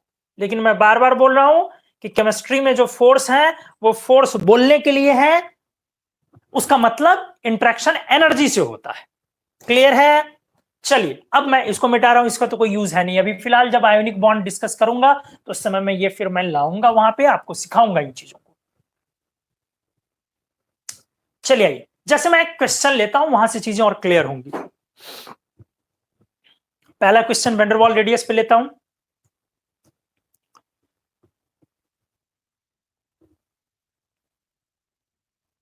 एक मिनट, मैं फोन से निकाल दे रहा हूं जी। आइए,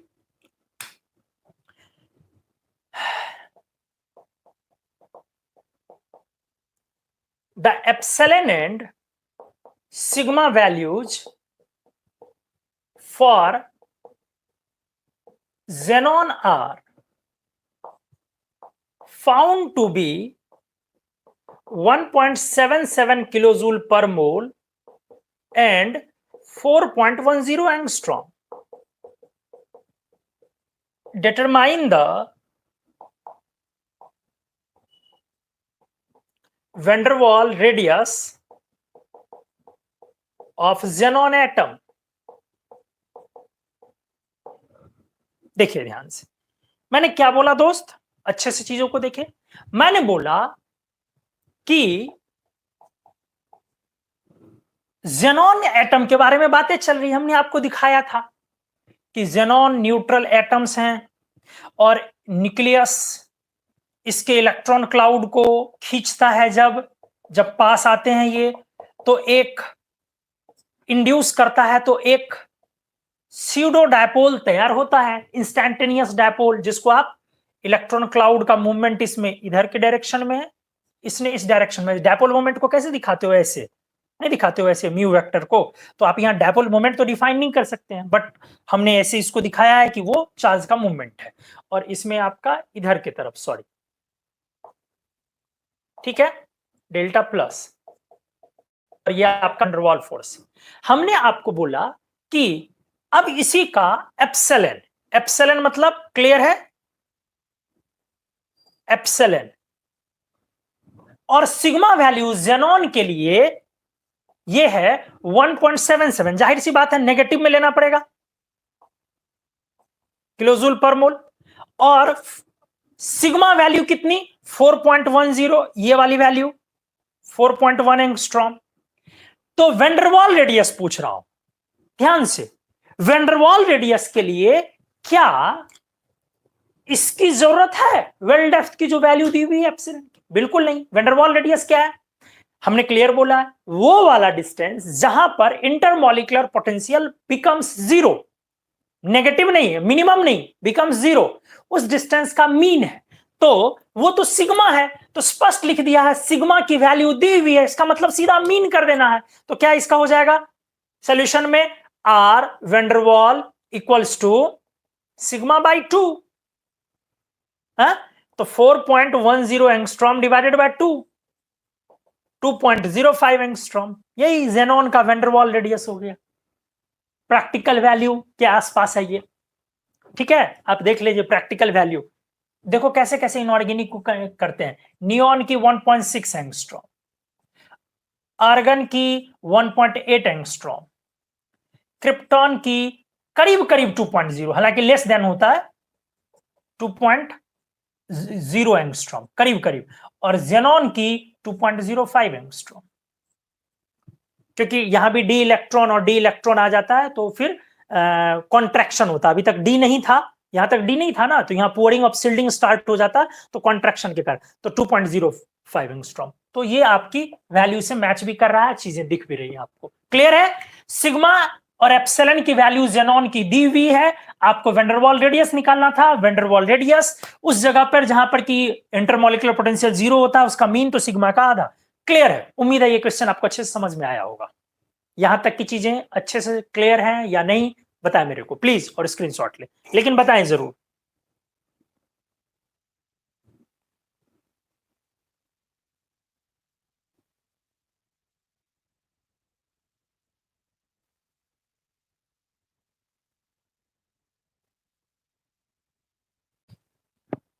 जी दोस्तों, तो अब इस नेक्स्ट पेज में एक दूसरा क्वेश्चन मैं लेता हूं और फिर चीजों को दिखाता हूं आपको।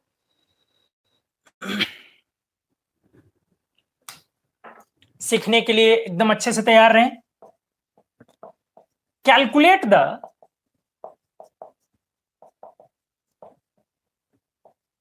इंटरमॉलिक्यूलर पोटेंशियल, अच्छे से देखें, between two argon atoms, xenon न लेकर के मैं आर्गन ले रहा हूं, separated by a distance of 4 angstrom. Use epsilon equals to 0.997 angstrom, sorry epsilon है तो kilojoule per mole, and sigma equals to 3.4 angstrom. अच्छे से देखिए मैंने क्या दिया है, calculate the intermolecular potential between two, इस बार पोटेंशियल निकालने बोला है, ठीक है, energy of interaction between two argon atoms separated by distance of 4 angstrom, use epsilon equals to 0.997 kilojoule per mole and sorry हाँ, और सिग्मा इक्वल्स टू 3.4 एंगस्ट्रॉम। ये हमने दिया है आपको एप्लीकेशन सॉल्व करने के लिए। आराम से आइए, देखिए मैं सॉल्व करता हूं। तो दोस्त मैंने इस बार एटम के तौर पे आर्गन लिया, एटम के तौर पे आर्गन लिया, और वैंडरवाल फोर्स अपना किस फॉर्म का आएगा,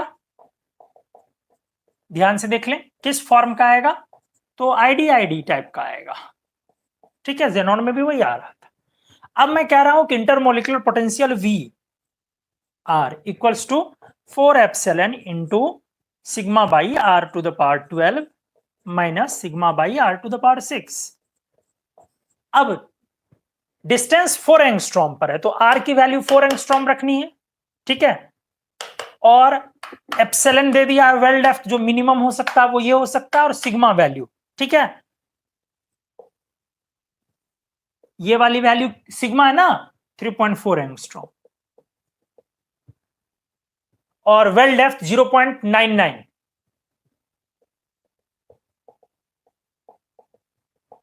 चलिए आ जाइए, तो लगाइए। अब तो कुछ दिख नहीं रहा है क्योंकि एनर्जी ही तो निकालना ना, तो अब तो कुछ दिख नहीं रहा, मतलब कुछ और तो है नहीं, बहुत सिंपल हो गया।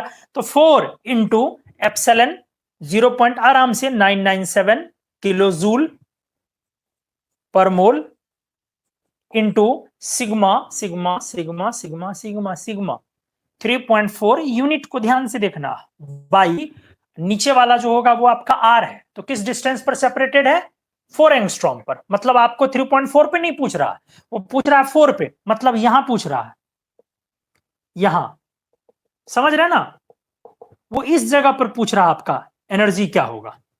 मैं इसको फिर से ड्रॉ कर देता हूं, हो सकता है ये दिखने में प्रॉब्लम कर रहा हो। मैंने क्या बोला, मैंने बोला ये आपका एप्सिलॉन है, लेकिन वो पूछ, और ये आपका सिग्मा है, सिग्मा की वैल्यू है 3.4 एंगस्ट्रॉम, लेकिन दोस्त वो पूछ रहा है आपको 4 एंगस्ट्रॉम पर।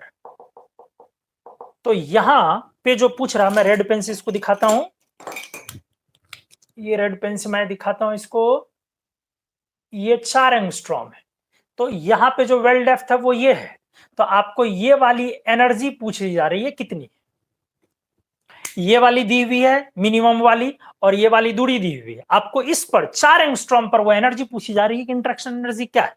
अब ये नहीं मेरे को पता है, ध्यान से सुने अच्छे से, देखो मैं बहुत बढ़िया चीज क्लियर करने वाला हूं, प्लीज बट बस वीडियो को देखते रहे। एप्सिलॉन की वैल्यू कितनी है जरा ये देखें पहले, एप्सिलॉन की वैल्यू है 0.997 किलोजूल पर मोल। अब मेरा सवाल है कि 4 एंगस्ट्रॉम जो मैंने पिक्चर में दिखाया, देखो आपको तेज बनना है, क्या बनना है, मतलब आपको मेंटली शार्प होना है। 4 एंगस्ट्रॉम ये तो पता चल रहा है कि सिग्मा से आगे पूछा है, लेकिन क्या ये पता चल रहा है कि इससे आगे पूछा है कि नहीं, हो सकता है कि ये हो 4 एंगस्ट्रॉम, इससे आगे हो इस दूरी से, हाँ? तो हो सकता है कि तब इस समय में ये वाला वेल डेप्थ पूछ रहा हो हमसे, हो सकता है ये वाला, हो सकता है और आगे हो 4 एंगस्ट्रॉम, तो हो सकता है कि ये वाला वेल डेप्थ हमसे पूछ रहा हो एनर्जी क्या है। तो अभी मेरे को ये नहीं पता, बस ये पता है कि इससे आगे का पूछ रहा, पीछे का नहीं पूछ रहा। अब इससे आगे में इससे पहले वाला भी पॉइंट हो सकता है, इससे दूर और इससे बहुत दूर वाला भी पॉइंट हो सकता है। कैसे पता चलेगा कि आपको कहां पे पूछा गया है, इससे आगे का कि पीछे का, सर पता चलेगा, अपन वैल्यू निकाल लेंगे, अपन वैल्यू निकालेंगे किस चीज की, एप्सिलॉन की, सॉरी पोटेंशियल एनर्जी की वैल्यू से पता चलेगा कि वो पोटेंशियल एनर्जी की वैल्यू इससे क्या है।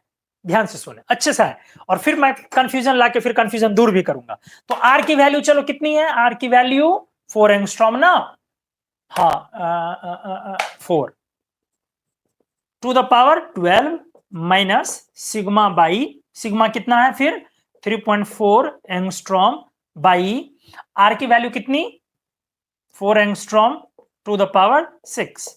अगर आपकी मैथमेटिक्स थोड़ी भी गड़बड़ है तो इसको कॉमन वॉमन मत ले लीजिएगा, ठीक है, अलग अलग टर्म्स हैं।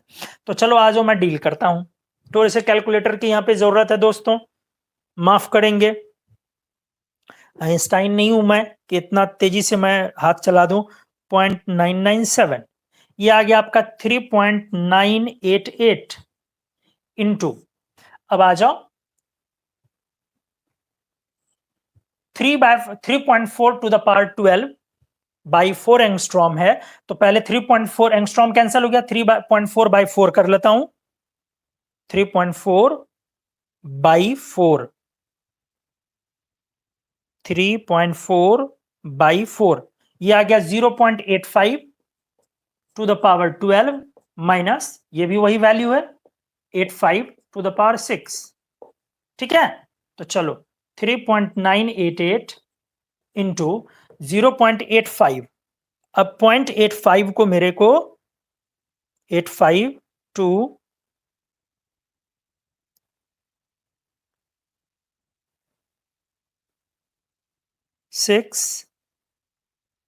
6 बार मल्टीप्लाई किया तो 0.377, 0.38 मैंने लिख दिया, 0.377 था।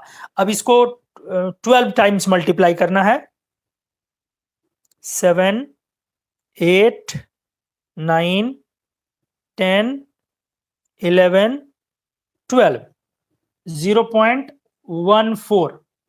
ठीक है, ये आ गया और ये आ गया। अब मैं कर रहा हूं 0.14 माइनस 0.38, 0.24, आराम से आ जाए। 3.988 इंटू 0.24, बट ये नेगेटिव में आ गया खुद ब खुद।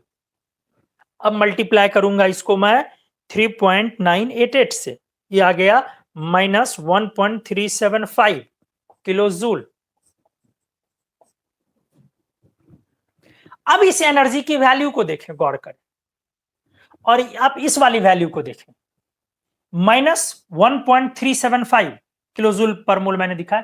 सिग्मा की वैल्यू कितनी लेनी थी, एप्सिलॉन की वैल्यू 0.997। अब देखिए मैंने जो निकाला इंटरमोलिकुलर पोटेंशियल वो आया 1.375 किलो जूल पर मोल। कहीं मैंने कोई गलती नहीं की है, 0.144, 1.3, 0.96, कहीं तो कुछ तो गलती हुई है, क्योंकि ये वैल्यू तो गलत है, ये तो हो ही नहीं सकता ना। कहां गलती किया मैंने, ठीक से देख लो। एप्सिलॉन 0.997 और सिग्मा 3.4 दिया है ना, by 4 minus 3.4 by 4 to the power 6, 0.14, 0.38। हाँ तो ये भी सही है, इसको मल्टीप्लाई किया तो इतना आ गया। कुछ तो गलती किया है भाई साहब, कैसे पता चला ये समझ रहे हो?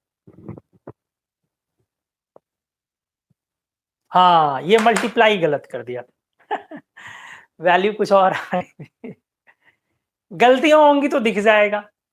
नहीं, क्या किया, कुछ गलत, ये देखो कैसे पता चला यार, ये मिनिमम वैल्यू जब इतनी है तो इससे तो जब भी कोई वैल्यू होगी तो ऊपर की होगी ना वैल्यू। हाँ, जब भी इससे कोई वैल्यू होगी तो ऊपर की वैल्यू होगी। इसीलिए ध्यान से सुने, यहां से पता चल गया। तो ये क्या आया, माइनस 0.95 किलो जूल पर मोल।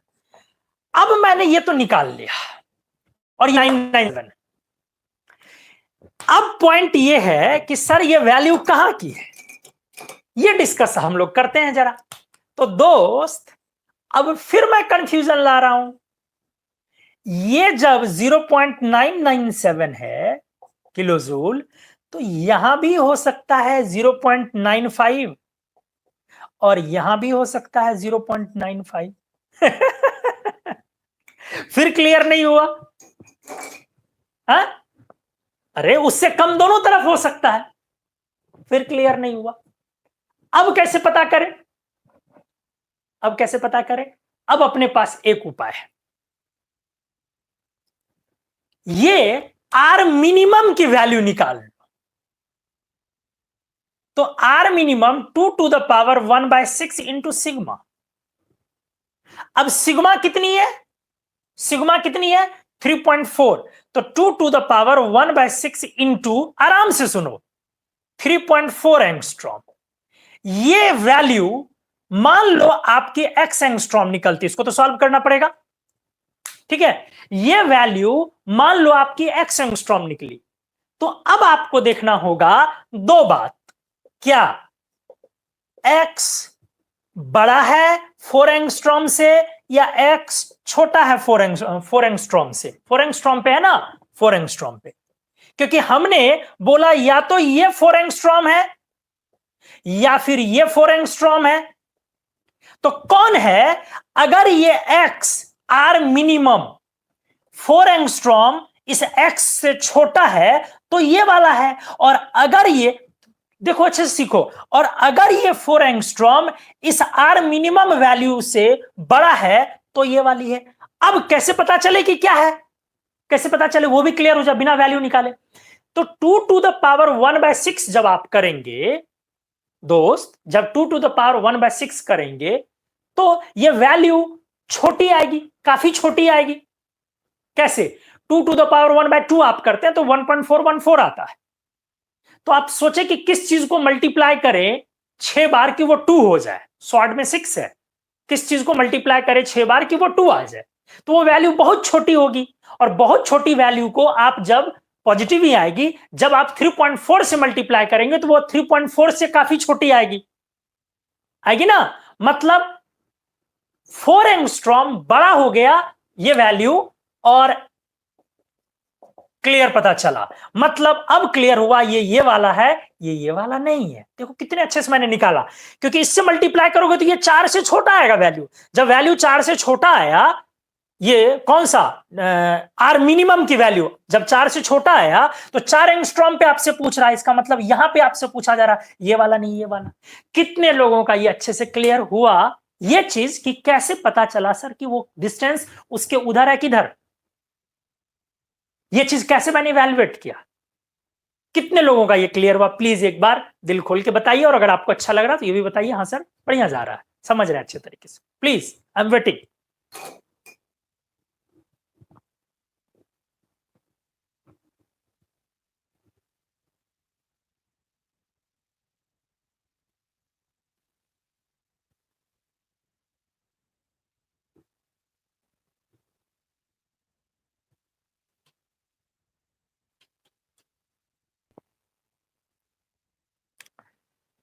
तो दोस्तों, आज के लेक्चर का आखिरी पेज, इसमें भी मैं आपको पहले एक एग्जांपल और करवाता हूं, ठीक है? आइए एक क्वेश्चन और मैं देता हूं।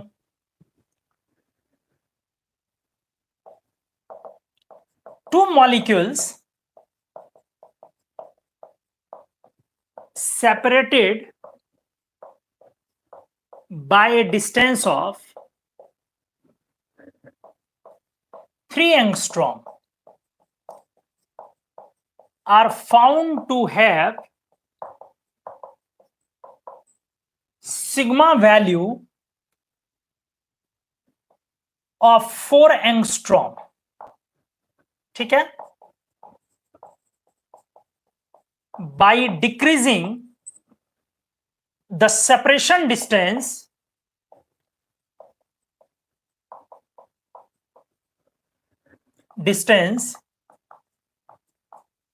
between both molecules to 2 angstrom। घटा दिया दूरी को 4 से 2 पे कर दिया। देख ले अच्छे से। हाँ, कॉमा दिया मैंने। The molecules becomes negative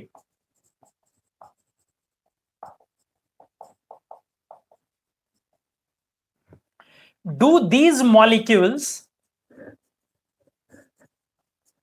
follow the LJP plot?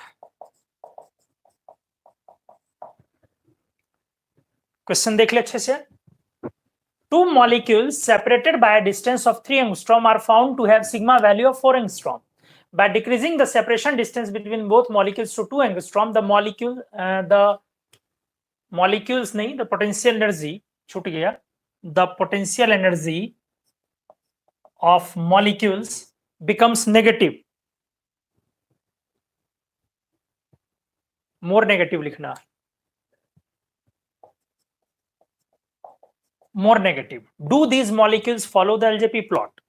Two molecules separated by a distance of 3 angstrom are found to have sigma value of 4 angstrom.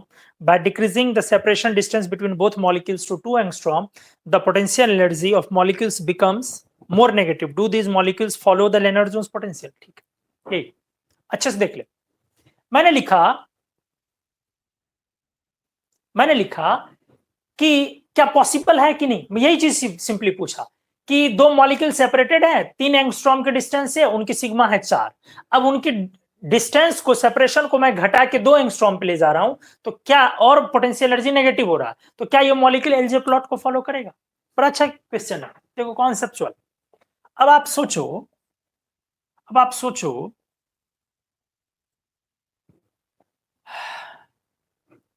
3 angstrom कहीं है नहीं पता, लेकिन इसकी सिग्मा वो जो है 4 एंगस्ट्रॉम, ये 4 एंगस्ट्रॉम. अब 3 एंगस्ट्रॉम पीछे के आगे मेरे को नहीं पता. By decreasing the separation distance between both molecules to 2 angstrom. अब मैंने बोला कि अब 3 एंगस्ट्रॉम पे कहीं है और 2 एंगस्ट्रॉम पे ले जा रहा हूं. आर कितने पे मैं बोल रहा हूं? 3 एंगस्ट्रॉम पे कहीं है, और इसको मैं 2 एंगस्ट्रॉम पे ले जा रहा हूं घटा के. और मैं बोल रहा हूं इस प्रोसेस में दूरी को 3 एंगस्ट्रॉम से डिस्टेंस को 2 एंगस्ट्रॉम पे ले जा रहा हूं, और इस प्रोसेस में मैं बोल रहा हूं कि पोटेंशियल एनर्जी मोर नेगेटिव हो रहा है. अब जरा सोचे, जो पोटेंशियल एनर्जी 4 एंगस्ट्रॉम पर है, एट 4 एंगस्ट्रॉम पोटेंशियल एनर्जी कितना हो जाएगा? 0 हो जाएगा सिस्टम का. तो अगर बाई मतलब डिस्टेंस, ध्यान से देखिए, दो बातें मैं बोल रहा हूं. अगर आपका ये डिस्टेंस ग्रेटर देन 4 एंगस्ट्रॉम हो तो उस समय में पोटेंशियल एनर्जी घटेगी, लेकिन अगर डिस्टेंस लेस देन 4 एंगस्ट्रॉम पे आप जाते हैं तो उस समय में पोटेंशियल एनर्जी बढ़ेगी. बहुत क्लियर है ना? इससे अंदर जाएंगे तो पोटेंशियल एनर्जी ऊपर, इससे इधर जाएंगे तो पोटेंशियल एनर्जी घटेगी, नेगेटिव होगी, मोर नेगेटिव होगी. इससे ऊपर जाएंगे तो पोटेंशियल एनर्जी, क्लियर है, ये चीजें तो क्लियर है, क्योंकि यहां पर पोटेंशियल एनर्जी 0 है. इस जगह पर R इक्वल्स टू 4 एंगस्ट्रॉम जब लेते हैं तो पोटेंशियल एनर्जी 0 है.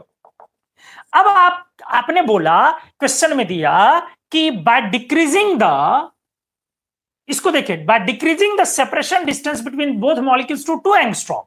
3 से आप 2 पर जा रहे हैं, 3 से 2 पे जा रहे हैं, तो potential energy becomes more negative. Potential energy becomes more negative मतलब आप 4 एंगस्ट्रॉम के पीछे मूव कर रहे हैं. यहां पे 3 होगा, और इस 3 से आप यहां 2 पे आ रहे हैं और कह रहे हैं कि potential energy more negative. Impossible.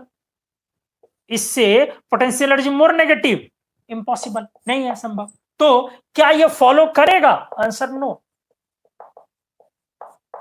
क्या यह फॉलो करेगा? Answer no.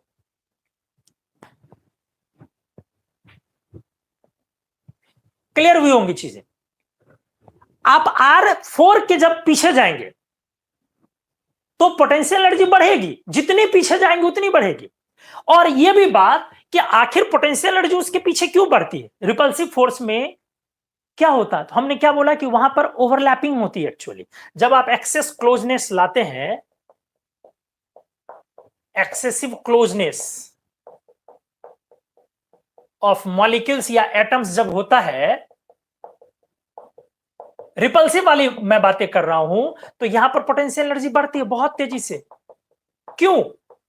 Due to overlapping of electron density. Electron density कौन सी रूल होती है, ये याद करें, पॉलीज एक्सक्लूजन प्रिंसिपल. क्या पॉलीज एक्सक्लूजन प्रिंसिपल यही होता है ना? पेयरिंग से रिपल्सन नहीं होता है. तो पॉलीज एक्सक्लूजन प्रिंसिपल, जब क्लोज जाएंगे बहुत, मान लीजिए कि जहां पे पोटेंशियल एनर्जी नेगेटिव है, उससे भी ज्यादा आप धीरे धीरे क्लोज आ रहे हैं और सिग्मा को भी क्रॉस कर, तो धीरे धीरे इन दोनों के बीच का जो रिपल्सिव फोर्स है, ये इसको रिपेल क्यों कर रहा? क्योंकि ये इलेक्ट्रॉन का रिपल्सन है. एक्चुअली यहां जो इलेक्ट्रॉन डेंसिटी है उसके बीच का रिपल्सन है. तो इलेक्ट्रॉन के बीच के रिपल्सन को कौन सा रूल एक्सप्लेन करता है? Pauli's exclusion principal. तो ये पॉलीज एक्सक्लूजन प्रिंसिपल का ये पॉइंट है. तो उम्मीद है कि आपको ये चीजें बड़े अच्छे से समझ में आई होंगी। ये एप्लीकेशन भी बड़ा अच्छा था, हमने इसको दिखाया कि किस तरीके से अलग अलग तरीके का एप्लीकेशन। ये जो मॉडल एलजेपी मॉडल, हमने बोला कि कोवेलेंट मॉलिक्यूल्स पे और मेटेलिक सिस्टम पे भी ये लागू होता है, लेकिन वहां पर इफेक्टिव ज्यादा नहीं होता है। LJP can be applied on covalent systems and metallic systems too. वहां पे भी चूंकि न्यूट्रल है systems too, but this is less accurate। वो कम एक्यूरेट है ये चीज, एक्यूरेट फॉर दोज सिस्टम्स, ऐसे सिस्टम के लिए जैसे 612 वालों के लिए है, तो उसके लिए काफी, क्यों, as it does not include, जो हमने बोला शुरू में ही, इंक्लूड द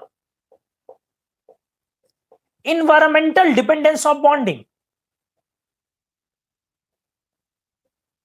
ये तो आपको समझ में आ रहा होगा, जो मैंने बोला शुरू में ही बोल दिया। तो इसके वजह से जो है ये उस पर उतना इफेक्टिव नहीं होता। बाकी आप लगाने के लिए लगा सकते हैं, ऐसा नहीं कि नहीं लगा सकते हैं।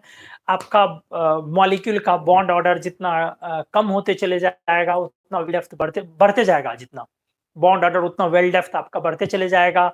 और जैसे मान लो कि मैं एक पेज में इसको एक्सप्लेन, थोड़ा सा 2 लाइन इसको एक्सप्लेन कर भी देता हूं। एक बार स्क्रीनशॉट ले ले इस चीज को, बस आखिरी बस 2-3 मिनट और मैं आपका लूंगा, उससे ज्यादा नहीं, हार्डली, प्लीज जल्दी से।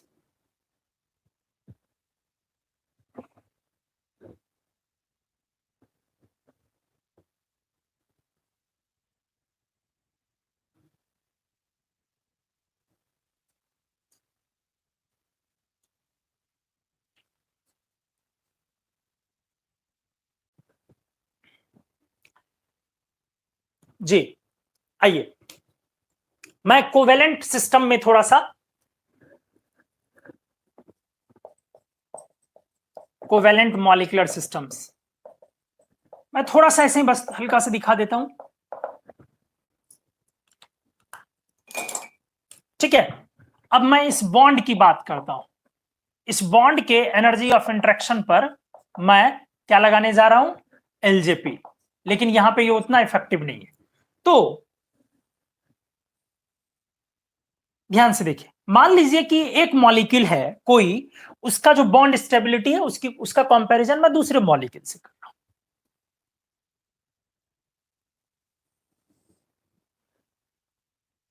ठीक है।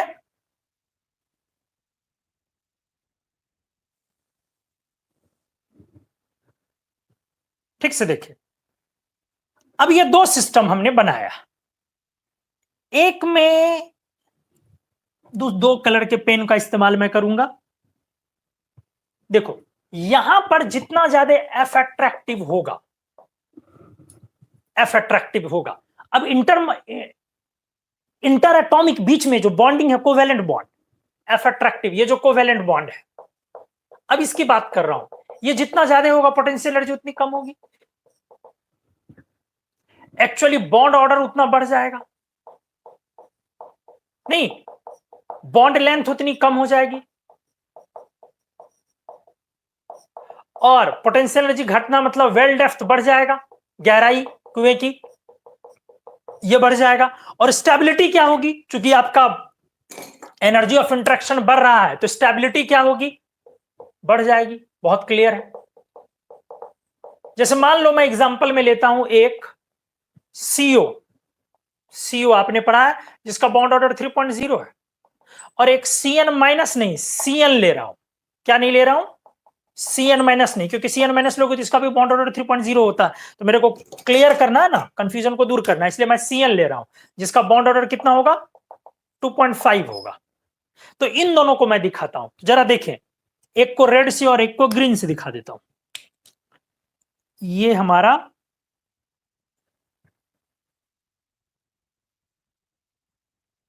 ठीक है, मान लो ये ε1 है और ये मैंने लिखा R1, तो ये हमारा ε2 है और ये हमारा R2 है। अब अगर पूछा जाए कि इनमें से कौन वाला कर्व CO का है और कौन वाला CN का है, कैसे पता चलेगा? ε1 R1 किसका है और ε2 R2 किसका है, अगर ये पूछा गया मेरे से, ठीक है। हालांकि आपको मैंने बोला था ग्रीन से दिखाऊंगा, चलो दिखा देता हूं इसको, मैंने चलो ग्रीन से दिखा, ε2 और R2, ठीक है। तो सवाल है कि कौन CO का कौन सी, कैसे पता चलेगा? बॉन्ड ऑर्डर्स, बॉन्ड ऑर्डर किसका नेगेटिव है, ज्यादा है? CO का। इसका मतलब है ये वाला जो वो CO का कर्व है और ये वाला जो है वो CN का कर्व है। क्लियर हुआ?